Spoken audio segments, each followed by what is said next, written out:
Hello everybody and welcome to Weathering With You anime movie review. Oh man, I've got a feeling this is going to be quite a little bit lengthy because I have a lot to talk about in this movie. I saw it on yesterday it was, see I've already forgotten what day it was, and it was blooming incredible. See, if you haven't seen it yet, I don't know if it's still in the cinemas or theatres, but go and see it, you know. I thought it was really good, you know. Obviously, it's the definition of overshadowed, which we'll get to, but yeah, I still to make a short, to do a condense. What do I think of it? I thought it was really good. Do I think? Let's ask the question everyone has been asking, and it's the question I think has hurt this movie the most. Is it better than Your Name?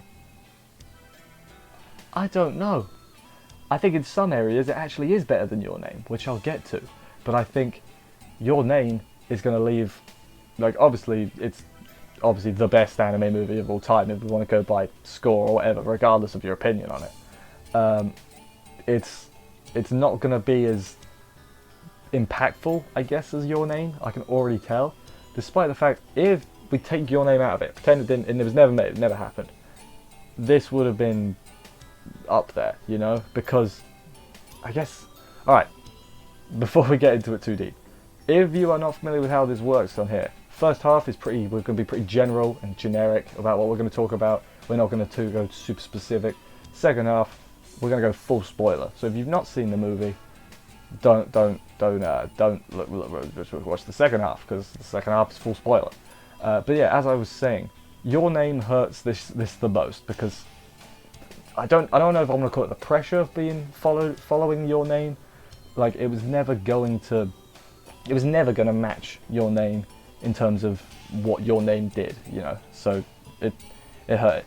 Another thing, that, again, relating it back to Your Name, the structure of the movie, the way it's structured, like you got like, opening bit, thing goes bad, solve the bad thing. It's the same structure. The endings are practically the same. I'm not going to spoil, but they're, you know, the flow of the movie is practically the same as Your Name. However, event-wise, I think they did a good job of differentiating between them. It's not like you are watching the same movie. You're watching the same,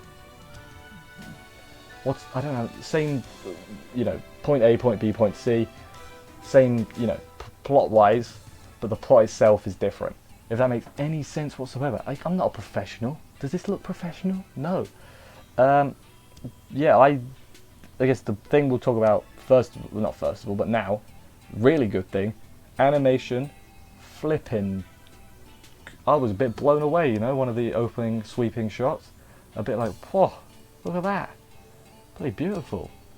And second thing to note is the music.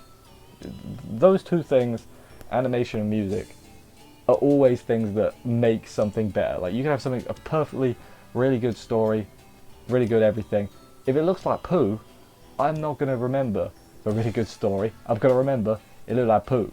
So this, great animation, you know, I can't think of any big kerfuffles off the top of my head.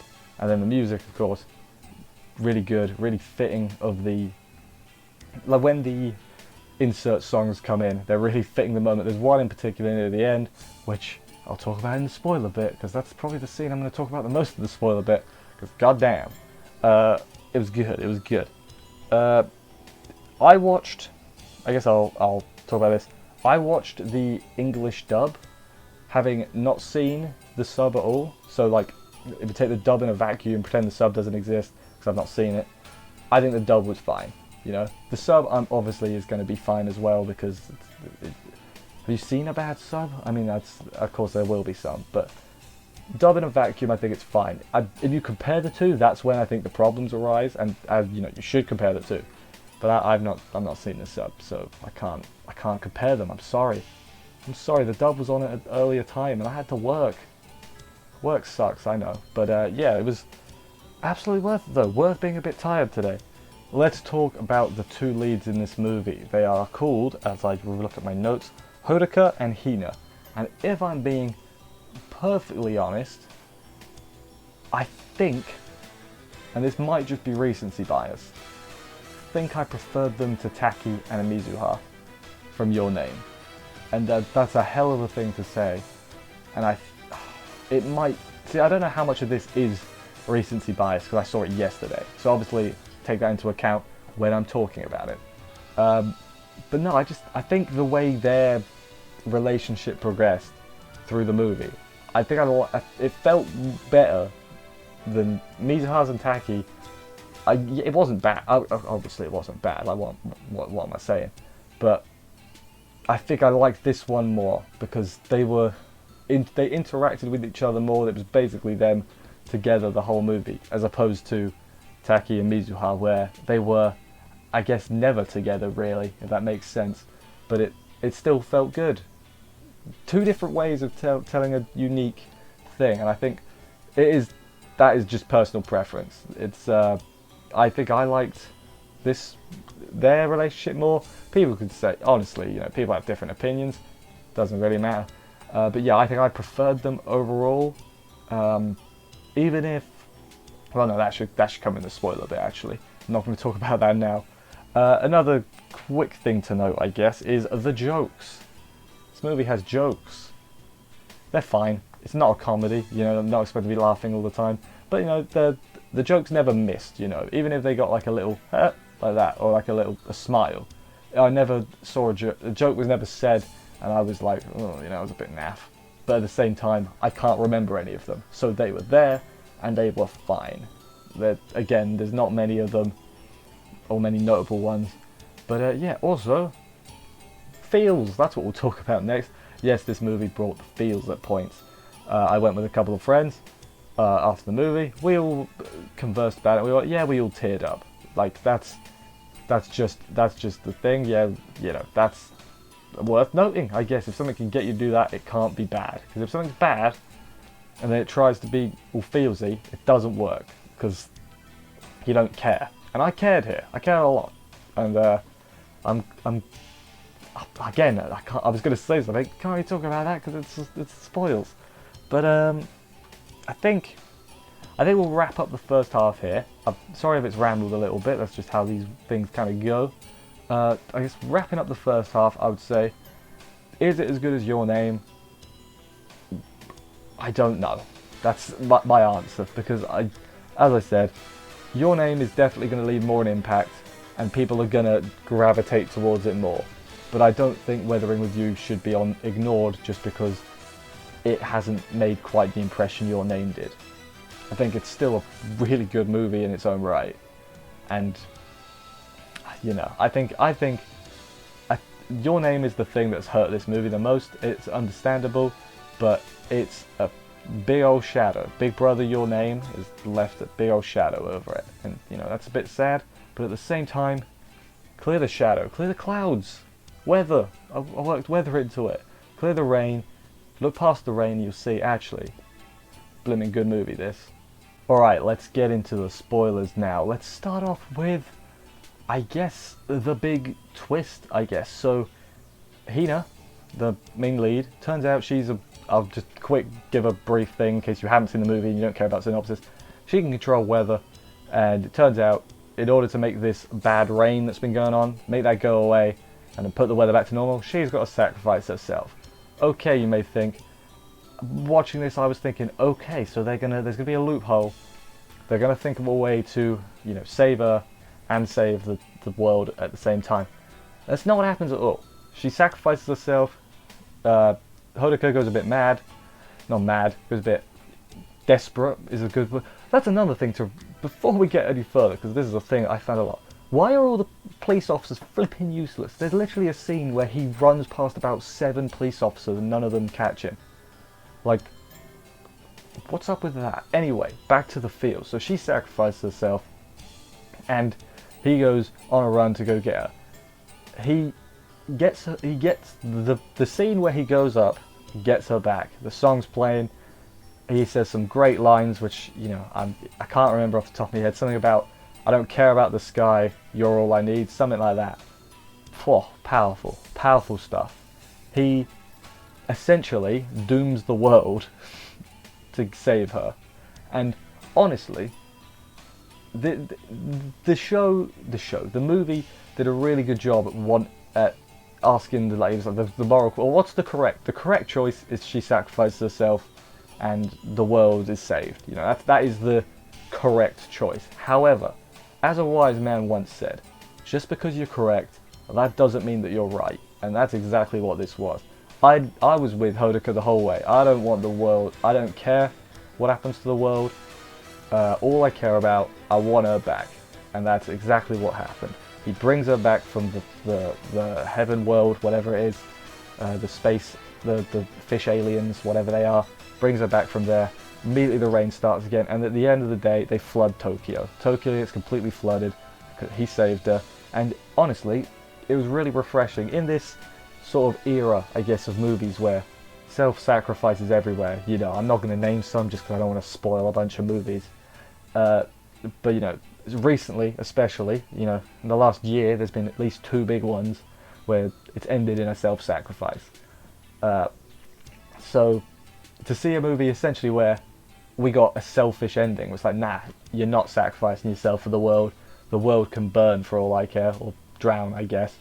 It was, I know they sort of did save it, where, you know, not save it, but they sort of hinted that everything's going to be alright, because at various points there was the old man, it was the old man who was like, there's nothing unnatural about this weather, this is just the way things are, this is perfectly normal weather, implying that, hey, the world's not actually going to die.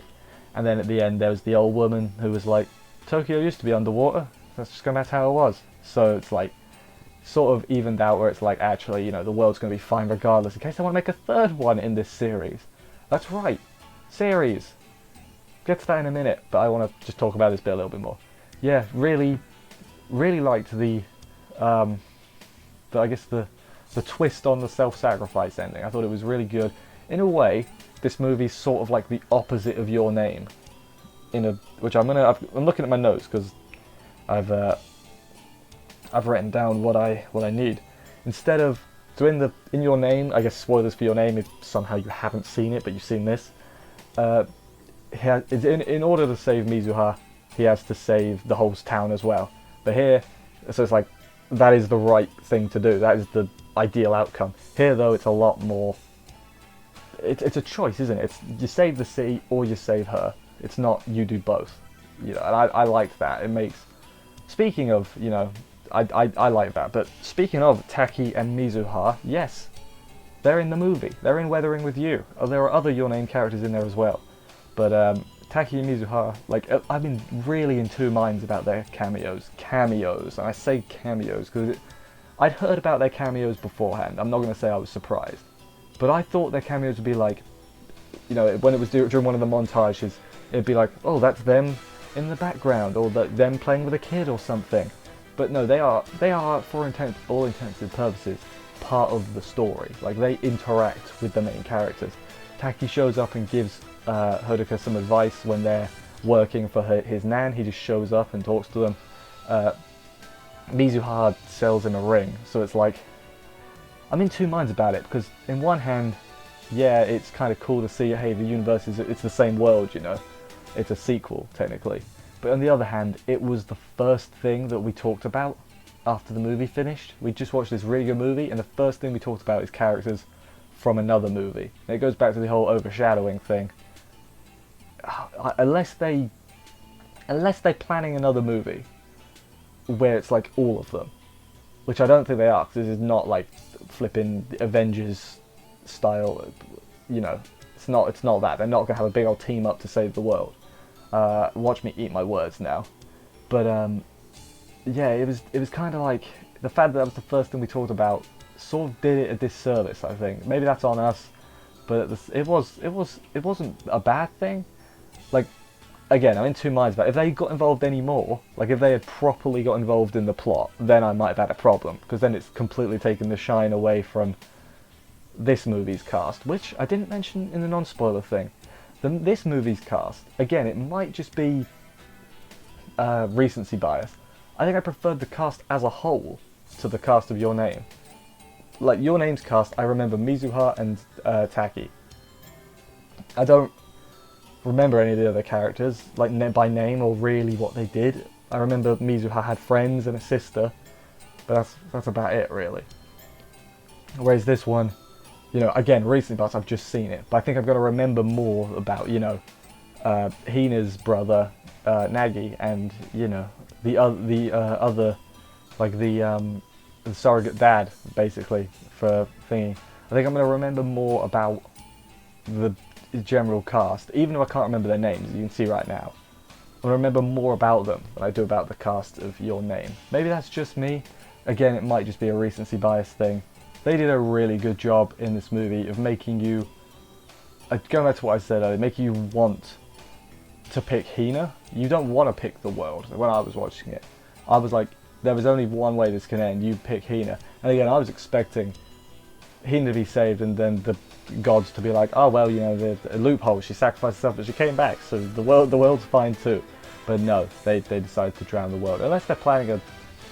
I am curious to see if they make another one in this series, in this world, you know, continuing on. Like, will the next one start with Tokyo already flooded? That would be pretty cool, I think. Just a continuation. Doesn't have to get involved, but continuing it, I think that would be pretty good. But yeah, Weathering with You, oh man, really good, I thought. Really, really good. I think it does a disservice to just call it not as good as Your Name, because even if it isn't as good as Your Name, in your opinion, I don't know my opinion, quite frankly. I'm kind of going to let it sit for a bit before I give an opinion because of recency bias. But whatever your opinion on it is, I think on its own, it's still a fantastic movie. Just a great, just the type of film that you could actually show people that aren't interested in anime and be like, look, this is what we can do. This is what anime can be. It's not just mechas and boobies and superpowers. You know, there is actually some deep thought thinking and deep, like, what's the word? Deep thought stuff in here as well. It can be literally anything, and you know, that's, I think it's a good example of that. It's a good example of anime as a medium of expression, and that's just me using big words, but I do know what I'm talking about. But anyway, thank you everybody for watching this review. I hope you enjoyed it. If you did, consider subscribing, liking, commenting, and other good stuff, for YouTube likes it when you get them. I'll see you in whatever video you decide to watch next, so check some out. See you then, guys. Take care, and bye, guys.